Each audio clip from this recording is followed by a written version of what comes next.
왜 나를 깊은 어둠 속에 홀로 두시는지, 어두운 밤은 왜 그리 길었는지,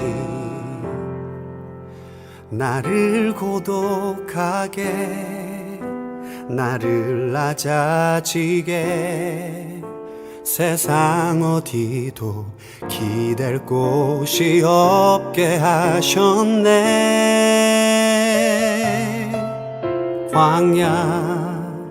광야에 서 있네. 마음을 정돈하시고 조용한 기도 드리심으로 오늘 주일 예배를 하나님께 드리겠습니다.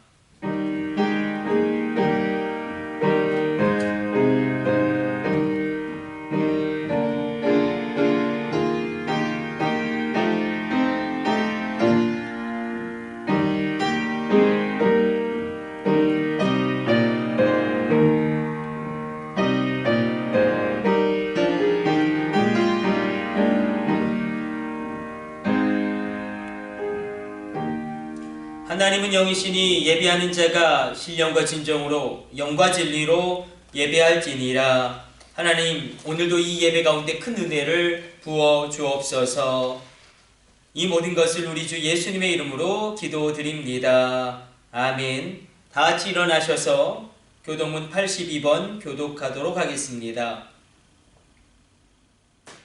너희 안에 이 마음을 품으라. 곧 그리스도 예수의 마음이니 그는 근본 하나님의 본체시나 하나님과 동등됨을 취할 것으로 여기지 아니하시고 오히려 자기를 비워 종의 형체를 가지사 사람들과 같이 되셨고 사람의 모양으로 나타나사 자기를 낮추시고 죽기까지 복종하셨으니 곧 십자가에 죽으심이라. 이러므로 하나님이 그를 지극히 높여 모든 이름 위에 뛰어난 이름을 주사 하늘에 있는 자들과 땅에 있는 자들과 땅 아래에 있는 자들로 모든 무릎을 예수의 이름에 꿇게 하시고 모든 입으로 예수 그리스도를 주라 시인하여 하나님 아버지께 영광을 돌리게 하셨느니라. 아멘. 사명과 일장으로 하나님께 영광 돌리겠습니다.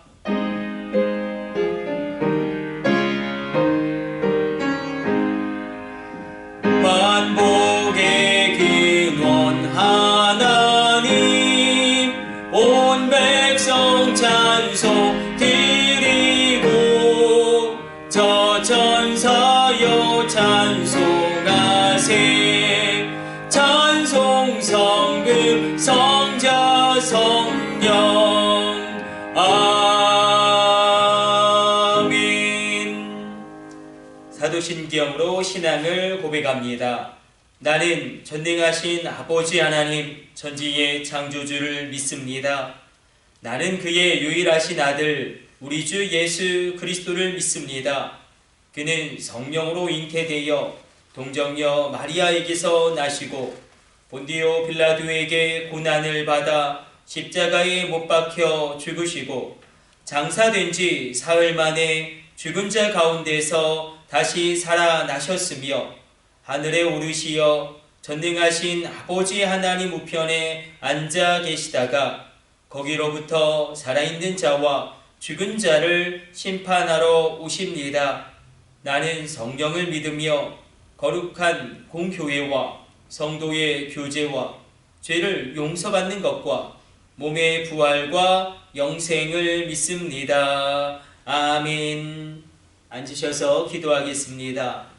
하나님, 오늘도 주의 백성들 코로나의 상황 가운데서도 지켜 보호하여 주시고 어떤 어려움 가운데서도 주님께서 함께하여 주사 놀라운 능력이 드러나며 하나님의 뜻이 성취되어지는 일들이 일어나게 하여 주옵소서.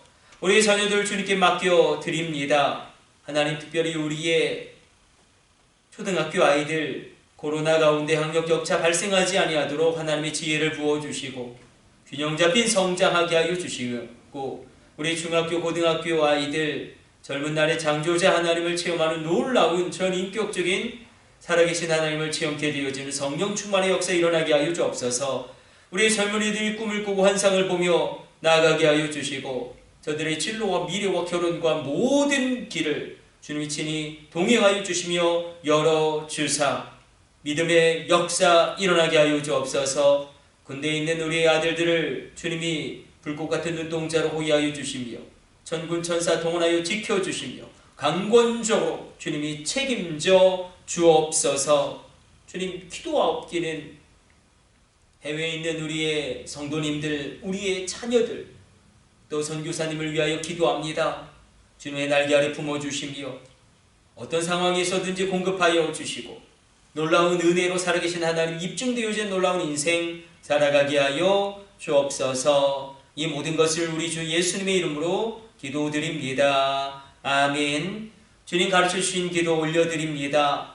하늘에 계신 우리 아버지, 아버지의 이름을 거룩하게 하시며 아버지의 나라가 오게 하시며 아버지의 뜻이 하늘에서와 같이 땅에서도 이루어지게 하소서. 오늘 우리에게 일용할 양식을 주시고 우리가 우리에게 잘못한 사람을 용서하여 준 것 같이 우리 죄를 용서하여 주시고 우리를 시험에 빠지지 않게 하시고 악에서 구하소서. 나라와 권능과 영광이 영원히 아버지의 것입니다. 아멘.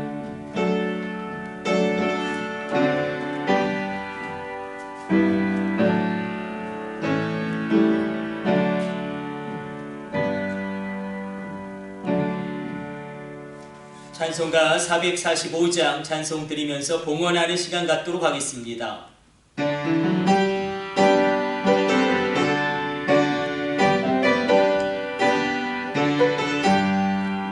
대산을 넘어 험곡에 가고 빛 가운데로 걸어가면 주께서 항상 지키시기로 약속한 말씀 변치 않네.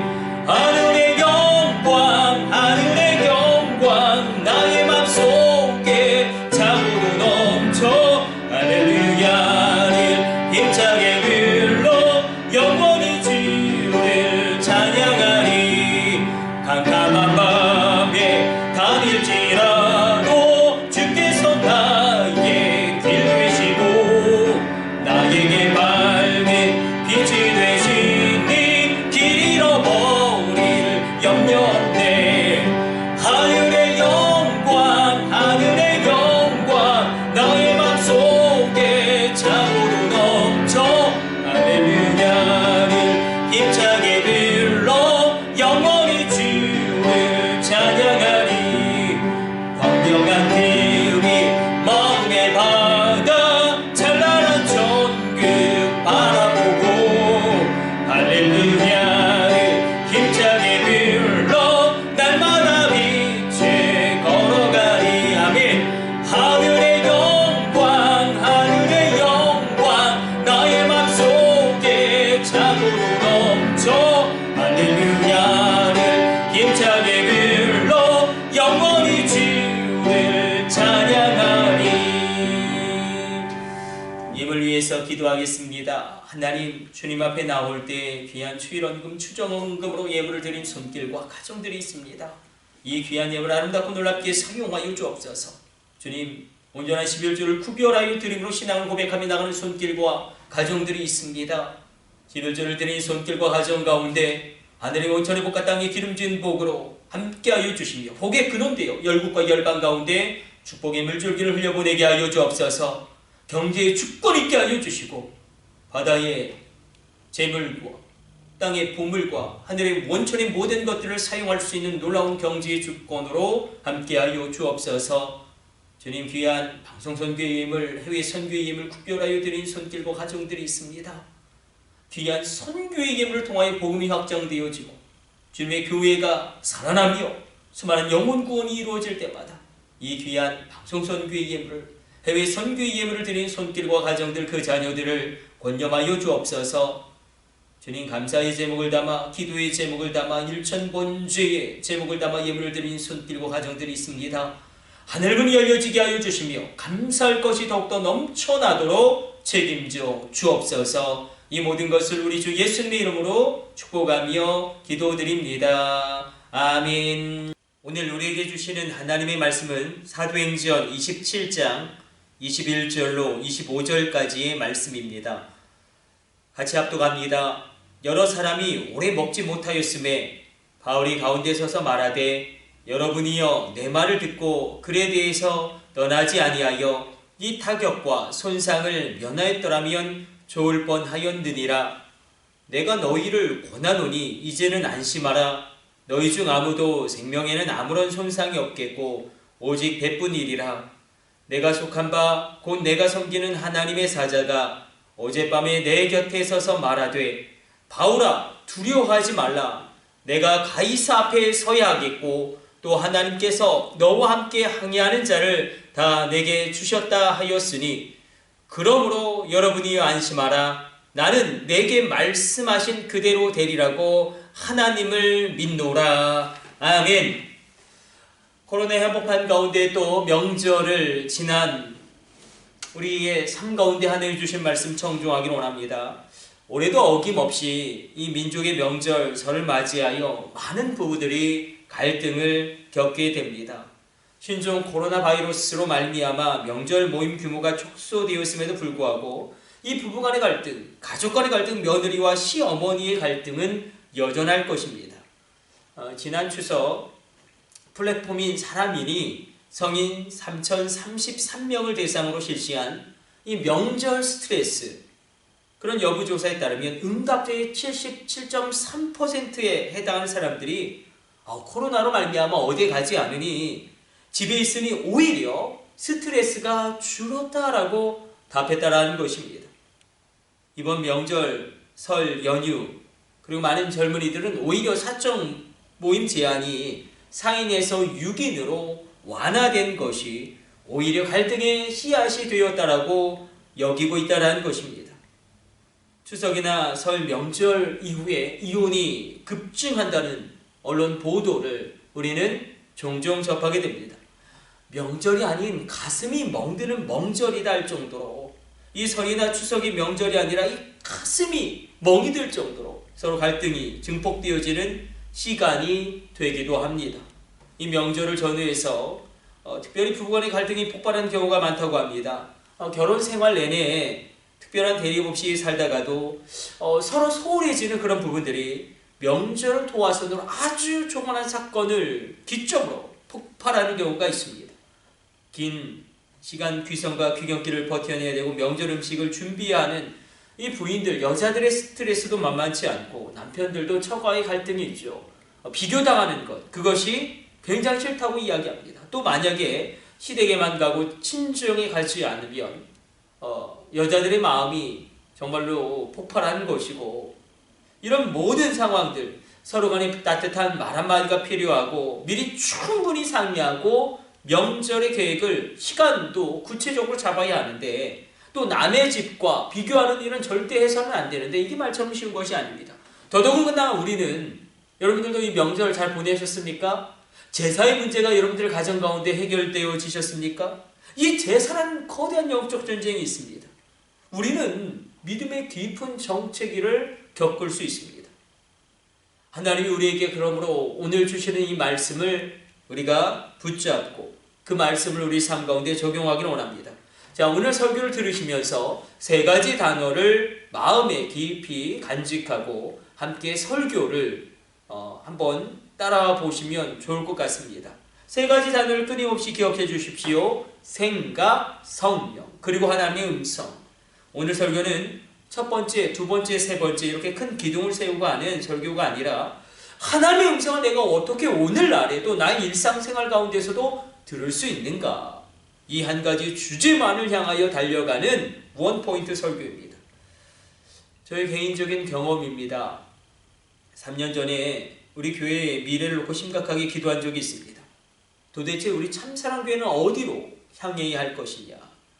애플의 스티븐 잡스가 선발 주제였던 이 빌 게이츠의 마이크로소프트사 또 인텔사 추격하면서 밀리는 상황이었죠. 그때에 중직들을 모아놓고 이렇게 이야기하지 않습니까? Let's be fearless. 우린 이제 해적이다. 우리 혁신하자. 이렇게 외쳤다는데 과연 우리 참사랑교회는 어떻게 혁신해야 할 것인가? 그것을 고민하고 있었습니다. 다음 세대를 어떻게 세울 것이냐? 어떻게 돌파할 것이냐? 만약에 교회를 이전해야 한다고 하면 어디로? 어떻게 이전해야 할 것이냐? 세종으로 갈 것이냐? 아니면 대전에 있을 것이냐? 대전으로 간다고 하면 신도시민 원신운동으로 갈 것이냐? 아니면 둔산 월평동에 있는 유치원을 매각해서 들어갈 것이냐?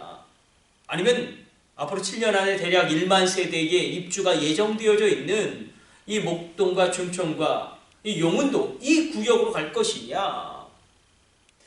과연 교회를 이전하는 것이 하나님의 뜻이냐? 오정동에 머무는 것이 하나님의 뜻이냐? 그래서 저는 이 답답한 목회의 난제를 안고 갑갑한 마음으로 기도원에 올라갔습니다. 기도원에 올라가서 3일 작정 기도를 하는데 금식하며 기도하고 철야하며 기도하며 산에 올라가서 기도하고 새벽에 기도하고 끊임없이 하나님께 매달렸습니다. 하나님, 제가 어떻게 해야 합니까? 우리 참사랑제단은 어디로 향해야 합니까? 3일을 그렇게 간절히 기도하고 매달려 부르짖었지만 그러나 답을 얻은 것이 하나도 없었습니다. 정말 뜨겁게 기도했는데 아무런 음성도 듣지 못했습니다. 아무런 답도 얻지 못하고, 그래서 저는 굉장히 마음이 낙심하고 실망했습니다. 아마 여러분들도 저와 같은 경험들을 한두 번은 다 겪었을 것입니다. 그때 제가 몰랐던 것이 있습니다. 하나님을 만나고 하나님의 음성을 듣고 인도함을 받는다는 것을 저는 어떻게 이해하고 받아들이고 인식했냐면, 제가 지금 여러분에게 육성으로 이야기하는 것처럼 하나님이 정말로 이렇게 육성으로 제게 하나님의 음성이 분명히 들려지면 교회를 이전해, 아니면 교회를 이전하지 말아라, 아니면 세종으로 가라, 아니면 목동으로 가라, 이렇게 정확하게 말씀해 주셔야지만 그것이 응답이고 그것이 하나님의 응답이고 그것이 하나님의 음성이고 하나님의 인도하심이다라고 여겼던 것입니다. 그런데 제가 아무리 기도해도 이 하나님의 음성이 들리지 않았고 그래서 응답을 받지 못했다라고 생각한 것입니다. 이후에 다시금 성경을 묵상하면서 발견한 것이 있습니다. 저를 보세요. 특별 계시가 있고 일반 계시가 있습니다. 자, 하나님이 특별하게 말씀하실 때가 있습니다. 너무나 명확하게 이것은 특별 계시입니다. 역사에 침노하셔서 특별하게 말씀하십니다. 이건 대단히 드물게 일어납니다. 저도 체험한 적이 있습니다. 제가 중학교 때 정말로 놀라운 많은 물소리, 요한계시록에 나오지 않습니까? 많은 물소리와 같은 찬양의 소리가 정말 하늘부터 제 귀에 뚜렷이 들리고 정말 너무나 뚜렷하고 명확하게 너는 찬양하라, 너는 찬양하라 하나님의 음성을 들은 적이 있습니다. 이건 특별한 것이죠. 제 친구도 너 신학교 가라, 그 분명한 음성을 듣고 너무나 분명하고 너무나 명확하고 어떻게 부인할 수 없는 그 하나님의 음성을 듣고 신학교에 온 제 친구도 있습니다.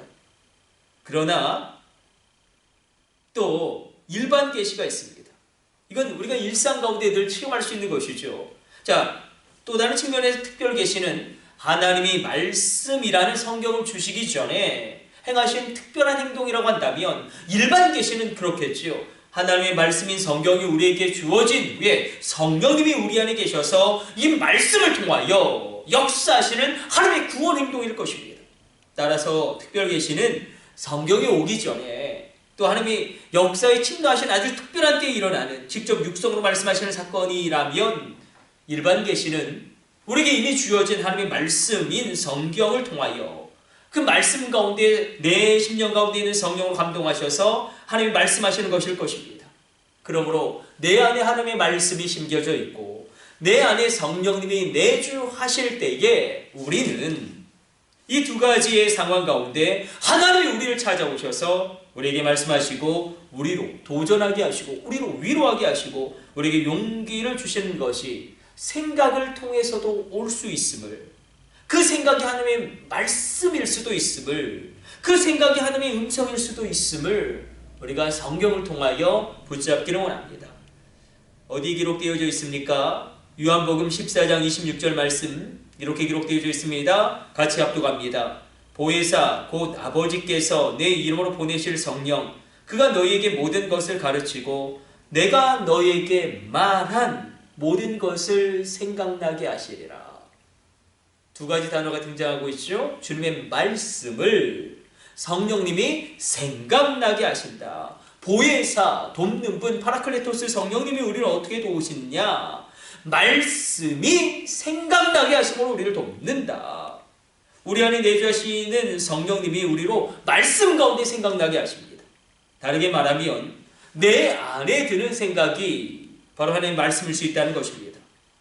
그럼 그렇구나. 내 안에 말씀이 심겨져 있고 성령님이 내주하실 때 내 안에 떠오르는 생각이 하나님의 음성일 수 있겠구나. 그렇다고 한다면 우리가 그 많은 날 동안 하나님을 분명히 만났고 하나님의 인도하심과 하나님의 응답을 받았었구나. 이렇게 우리가 받아들일 수 있습니다. 그런데도 불구하고 오늘 이 말씀을 들으면서도 아니 하나님의 음성이 어떻게 생각으로 오겠는가 이렇게 반문하시는 분들이 많으실 것입니다. 이 생각은 너무나 단순하고 평범한 것처럼 느껴지는데 그렇게 평범한 방법으로 하나님 나에게 말씀하신다고 대번의 의구심을 가지는 분들도 꽤 많이 계실 것입니다. 우리 한번 로마서 8장 5절과 6절로 생각으로 말씀하신 하나님 어떻게 증언하는지 우리 한번 확인해 보도록 하겠습니다. 같이 합독합니다. 육신을 따르는 자는 육신의 일을, 영을 따르는 자는 영의 일을 생각하나니 육신의 생각은 사망이요 영의 생각은 생명과 평안이니라. 자, 내 안에 드는 생각 가운데 두 가지 생각이 있답니다. 육신이 주는 생각이 있고 성령이 주시는 생각이 있습니다. 육신의 생각과 성령의 생각이 내 마음과 내 심령 가운데 서로 충돌하고 서로 부딪히고 서로 전쟁을 합니다. 그러나 앞서 우리가 살펴보았듯이 하나님의 말씀이 내 심령 가운데 심겨져 있고 그래서 지금 이 설교를 듣는 이 시간이 얼마나 귀한지 모릅니다. 여러분의 심령 가운데 말씀이 심겨지는 시간입니다. 그리고 내 심령 가운데 하나님의 말씀이 뿌리 내려져 있으면 또 성령님이 내 안에 내주하시면 그때 하나님의 음성이 나의 생각으로 올 수 있구나. 내가 하는 그 생각이 하나님이 말씀하시는 순간일 수 있구나. 그러므로 나의 생각 속에서 하나님의 뜻, 하나님의 섭리, 하나님의 계획, 하나님의 목적 그것을 나로 알게 하시는 하나님의 역사가 일어날 수 있겠구나.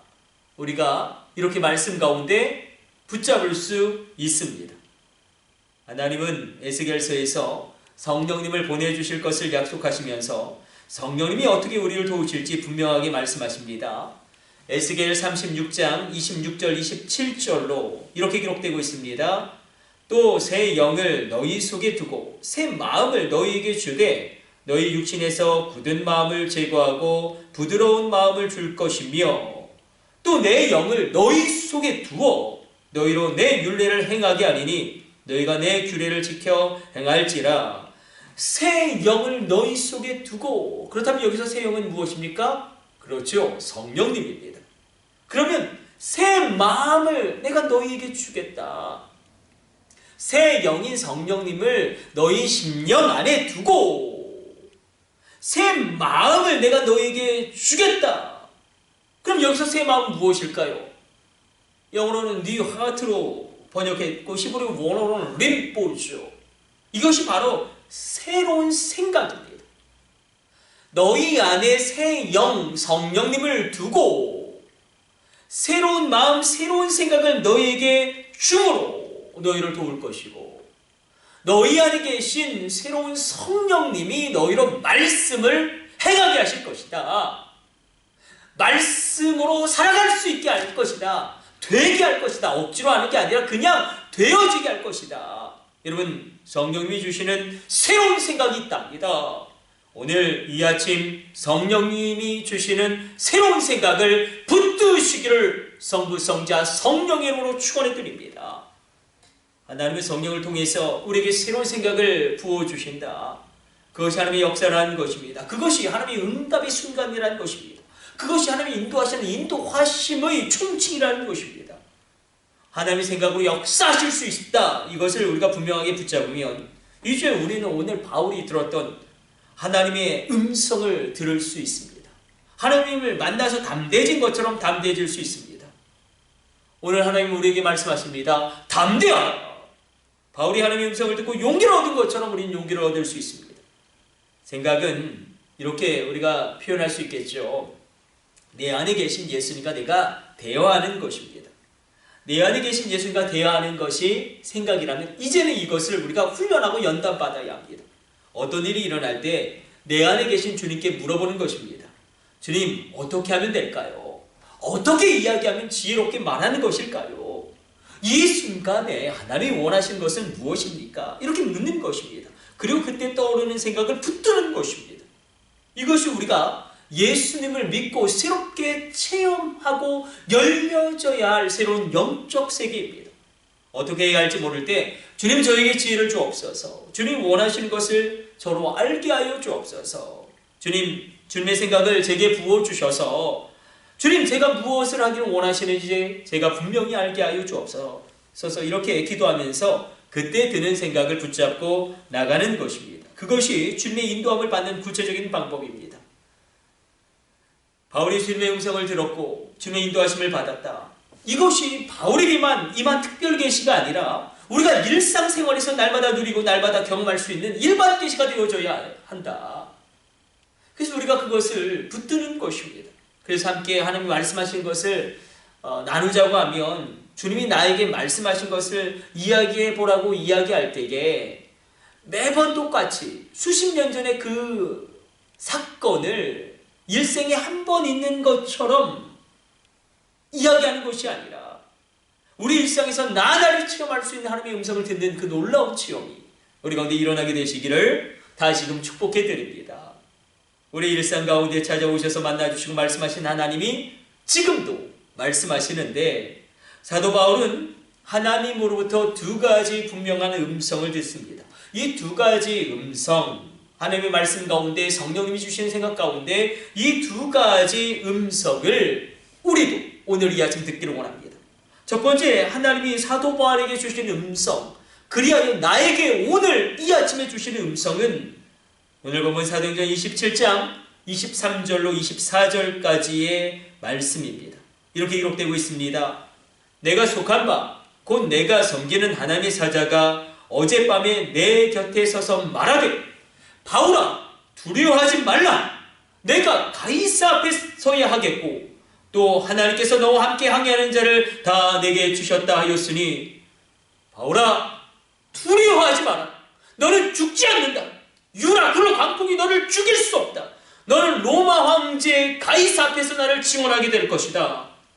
지금 너를 죽이려고 40명이 너를 죽이려고 혈안이 되어 있지만 너를 위협하고 있지만 걱정하지 말아라. 너의 사명을 너는 감당하게 될 것이다. 이때 바울이 불같은 확신을 얻게 됩니다.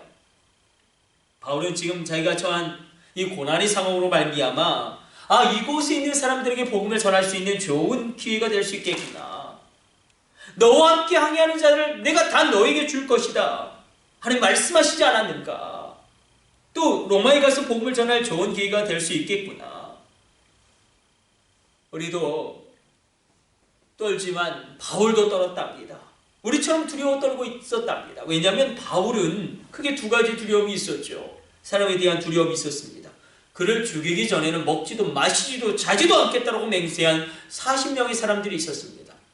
한번 생각해 보십시오. 나를 죽이겠다는 스토커가 한 명만 있어도 내 삶이 얼마나 피곤합니까?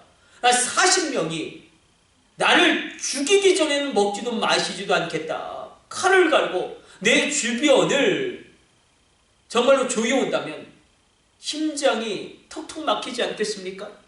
또한 환경에 대한 두려움이 있었습니다. 유라굴로 광풍이 그를 휩습니다. 그가 있는 배에 닥칩니다.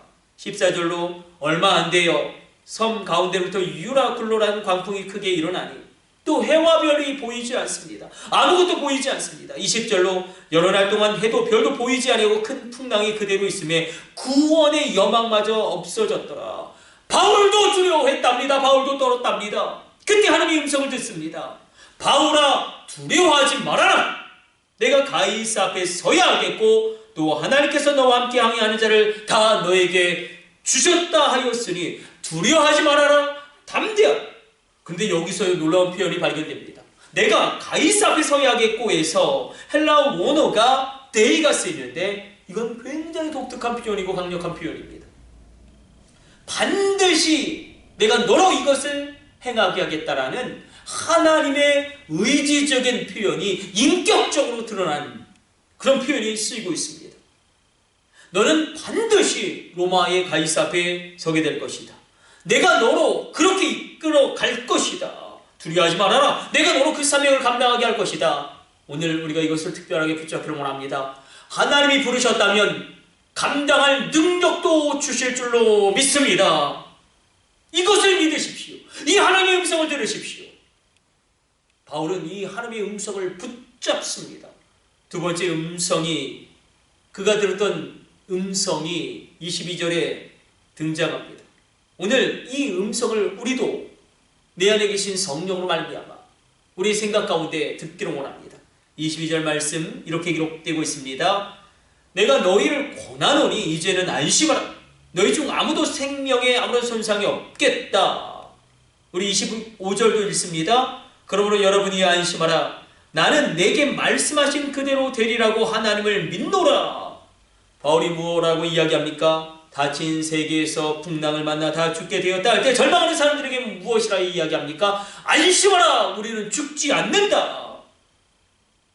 하나님의 말씀대로 이루어질 것을 나는 믿노라. 하나님 말씀하신 그대로 그것이 현실화될 것을 나는 믿노라.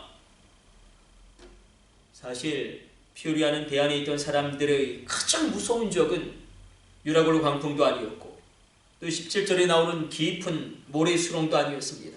바로 살 수 없다는 그런 소망이 꺾이는 그런 절망이었습니다.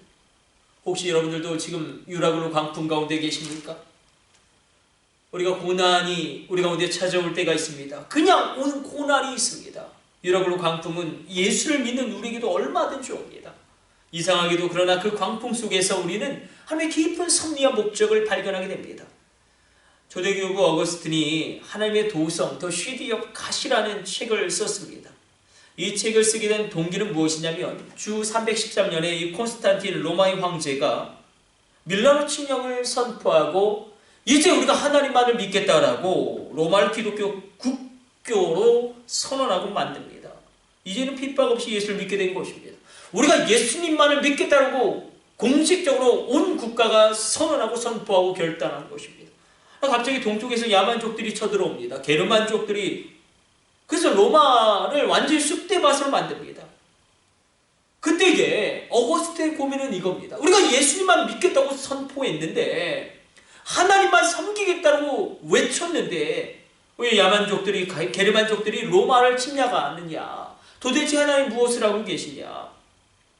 하나님, 나의 가정이 이렇게 깨어질 때까지, 내 경제가 이렇게 망가질 때까지 수없이 하나님께 도움을 구했는데 하나님의 손길이 느껴지지 않습니다. 이것이 우리의 고민이고 어거스틴의 고민이었습니다. 그러나 시간이 흐른 후에 놀라운 하나님의 섭리가 일어나게 됩니다. 이 야만족, 게르만족 속들이 예수님을 믿게 되어지고 자신들의 나라를 로마 제국을 이어받는다라는 뜻에서 거룩한 로마 제국, 신성 로마 제국이라고 그 이름을 붙입니다. 우리 눈으로 볼 때는 우리나라가 망하는 것 같고 나의 남편이 무너지는 것 같지만 그러나 하나님은 그 모든 과정을 통하여 놀라운 하나님의 구속의 역사를 펼쳐 나가십니다. 그래서 유럽을 예수 믿는 민족들로 가득 차게 만드시고 게르만 민족을 통하여 루터가 준비되어짐으로 종교개혁의 등불이 밝혀집니다. 로마의 패망으로 영국이 강성해짐으로 말미암아 존 웨슬리 목사님의 부흥이 예비되어지게 됩니다. 신성 로마 제국과 경쟁하면서 프랑스가 확장됨으로 말미암아 스위스가 또 생존 전략을 세움으로 말미암아 존 칼빈이 예비되어지게 됩니다. 내 나라는 망하는 것 같은데 하나님의 나라는 더 든든히 세워지더라라는 것입니다. 사랑하는 성도 여러분, 내 남편이 너무나 잘 됩니다. 내 남편의 사업이 너무나 잘 돼서 너무나 바쁩니다. 그래서 예배를 드리지 못할 지경에 이르렀습니다. 이때 우리는 이렇게 기도해야 하지 않겠습니까? 하나님의 나라가 이기게 하여 주옵소서. 남편의 사업이 조금 못되더라도 남편이 하나님을 섬기고 하나님을 만나게 하여 주옵소서. 이렇게 기도하라는 것입니다. 내 자녀가 갑자기 예수를 잘 믿었는데 공부해야 하겠다고 예배에 나오지 않습니다. 그때 우리가 어떻게 기도해야 합니까? 하나님의 나라가 이기게 하여 주옵소서. 하나님의 뜻이 이기게 하여 주옵소서. 나의 자녀 가운데 하나님의 뜻과 섭리가 이기게 하여 주옵소서. 우리 인생 가운데 분명히 광풍이 몰아칩니다. 하나님, 내가 알지 못하는 하나님의 섭리와 뜻을 내 인생에 심어 놓으셨습니다. 우리가 그러므로 말씀 가운데, 성령 가운데 우리의 생각으로 말씀하시는 그 하나님의 음성을 붙잡기를 원합니다. 복음이 능력이 없는 것처럼 느껴지고 예수 믿는 우리가 아프고 그럼에도 불구하고 하나님의 뜻은 한치 오차 없이 전 유럽의 복음화를 이루는 거침없는 복음의 불길로 그 역사의 모든 순간이 사용되어졌다는 것입니다.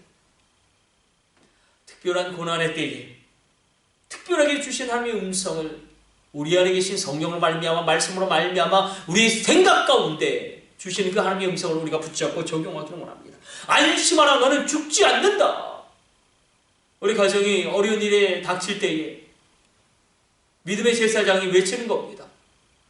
안심하라, 평안하라, 우리 가정 망하지 않아, 우리 가정 이렇게 끝나지 않아, 살아계신 하나님이 반드시 도우실 거야. 하나님이 우리에게 음성 가운데 말씀하십니다. 두려워하지 마라, 담대하라, 내가 너를 지명하여 불렀나니 내가 너로 사명을 감당하게 하겠다. 부르셨다면 감당할 능력을 주신다는 것입니다. 고난에는 뜻이 있습니다. 복음을 전하지 못할 줄 알았는데 이 고난 때문에 사도 바울이 로마 고위층에 복음을 전하는 계기가 됩니다. 이 배에 있는 모든 사람들이 다 구원함을 받습니다. 재판을 받으면서 하나님을 증언합니다. 복음을 외칩니다. 또 바울이 로마까지 안전하게 가게 되어지는, 로마까지 그 40명의 유다 열심당원들이 바울을 죽이려고 하는데 오히려 하나님은 역사를 뒤집으셔서 로마 군인 100명이 압도적으로 바울을 호위하게 하십니다. 바울을 둘러싼 로마의 100명의 군인들은 그를 억압하는 것이 아니라 오히려 그를 보호하는 역할로 하나님이 선하게 활용하신다는 것입니다. 바울이 로마까지 가려면 경비가 또 엄청나게 들겠지만 그 모든 비용을 로마 제국이 감당하게 하십니다. 우리는 그러므로 이것을 붙잡을 수 있습니다. 하나님의 뜻대로 부르심을 받은 자들에게는 모든 것이 협력하여 선을 이루느니라. 오히려 바울의 고난이 복음의 진보가 되고 바울이 당한 유라 굴로 광풍이 그로 복음을 확장하는 중요한 계기로 만듭니다. 바울의 소망과 하나님의 뜻이 이루어지는 통로가 되고 기회가 됩니다. 이 유라 굴로 광풍으로 말미암아 우리가 이것을 이렇게 적용하기를 원합니다. 우리 가운데 분명히 고난이 유라 굴로 광풍이 닥칠 때가 있습니다. 그때 우리가 성령님이 주신 생각을 붙잡기를 원합니다. 아, 이 고난을 통하여 내가 고난 가운데 있다 보니 더 큰 죄를 짓지 않게 되었구나. 이렇게 하나님 나를 보호하셨구나. 오히려 내가 이 고난 가운데 하나님께 더 나아가게 되어서 내 인생이 더 엉망이 되지 않게 하나님이 붙잡아 주시는 기간이었구나. 그러므로 사랑하는 성도 여러분, 실패를 실패로 끝나게 하지 마시고 고난을 고난으로 끝나지 않게 하시기를 축원해 드립니다. 유대인들을 죽일 때에 나치가 전략을 하나 세웁니다. 그 전략은 무엇이냐면 유대인들로 하여금 그들이 당하는 고난이 아무런 의미가 없다라고 생각하게 만드는 것입니다. 그들이 당하고 있는 고난이 의미 없다라고 육신의 생각을 그들로 하게 하는 것입니다. 그런데 정말로 자신들이 당하는 고난이 의미 없는 고난이라고 생각하게 되어지니 육신이 주는 그 생각을 유대인들이 붙잡으니 유대인들이 그냥 무너지더라라는 것입니다. 그냥 인생을 놓아버리더라는 것입니다. 우리 고난, 지금 당하고 있는 고난과 어려움은 의미가 없는 고난이 아닙니다. 무의미한 고난이 아닙니다. 하나님이 반드시 하나님의 선한 역사를 이루는 통로로 나의 고난을, 나의 실패를, 나의 오판을 놀랍게 사용하실 것입니다. 우리가 오늘 이런 분명한 성령님이 주시는 생각이 하나님의 말씀과 음성으로 들려지고 다가오게 되어지는 귀한 은혜의 시간 되시기를 축복해 드립니다. 기도하겠습니다. 하나님, 우리가 다시금 하나님의 음성을 듣게 하여 주옵소서.